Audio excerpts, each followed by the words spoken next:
What are Donald Trump's economic policies? A lot of folks are scratching their heads, especially when it comes to taxes, when earlier in the week Donald Trump was saying that he would raise taxes on the rich. Listen. Do you believe in raising taxes on the wealthy? I do. I do, including myself. I do.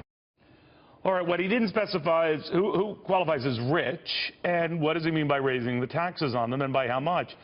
Former Republican presidential candidate, editor-in-chief of Forbes Media, Steve Forbes, with us now. Steve, he's talked in the past about ending provisions that benefit the rich, particularly hedge funds, like carried interest and all of that thing.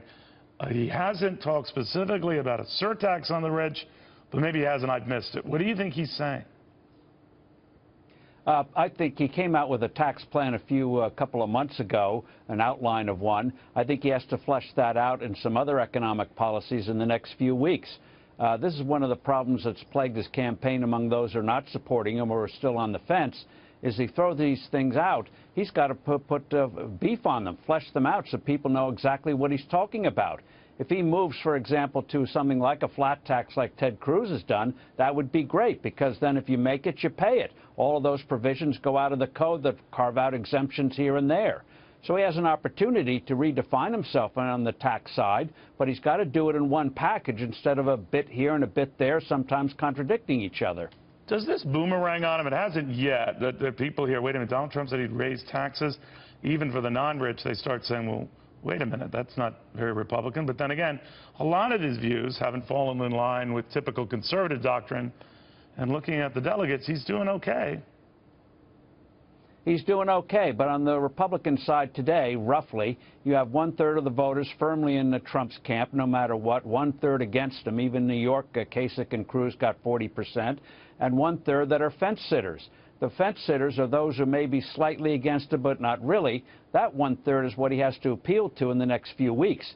If he does that, then he's going to wrap up this nomination very quickly, and part of that he's going to start later this week in terms of foreign policy, but he also has to do it on the economic side. What exactly do you mean? Where do you want to take us? Ronald Reagan did that in 1980. Even though a lot of his proposals met with skepticism, he won a national mandate and, by golly, turned this economy around.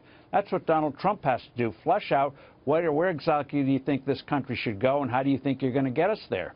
Let's say he didn't talk about raising any of the marginal rates. I think he has one where the highest rate is 25%.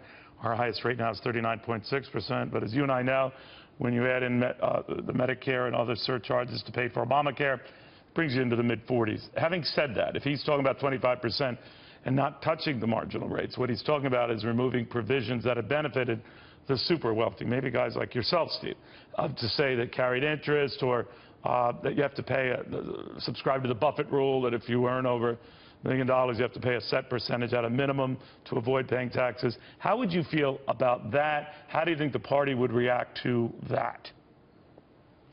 Well, this is where we need the specifics, because we've learned on the tax side something general can be undone by the specifics when you get to the details.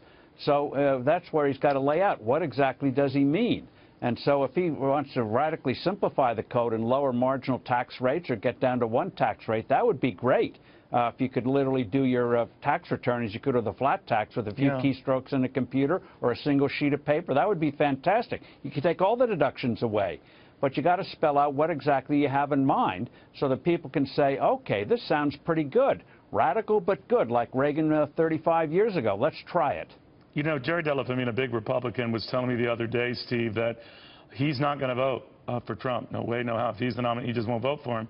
And he says he's going to make like a go-water statement, that it'll be a cleansing process for the party. It might lose the election, but might come back later on, as it did after '76 with Ronald Reagan. And you have to go through that. It's a tough cleansing process, but so be it. He's not going to vote for him. No way, no how. What do you think of that posture? Well, after what we've gone through in recent years and looking at the world falling apart, our own economy stuck in second gear and the rest of the world doing even worse, I don't want to wait for a cleansing process 4 years, 8 years, 12 years down the road. I want it done now. And this is where Donald Trump has a special opportunity and burden to exactly spell out. A lot of people say, no way are they going to support him. All right, how does he start to allay those fears? How does he turn down the temperature? How does he show people that he's got some real ideas on how to move forward? And Ted Cruz has got to do something of the same thing. He's got some good ideas out there, but he's got to lead with them the way Reagan did 35 years ago.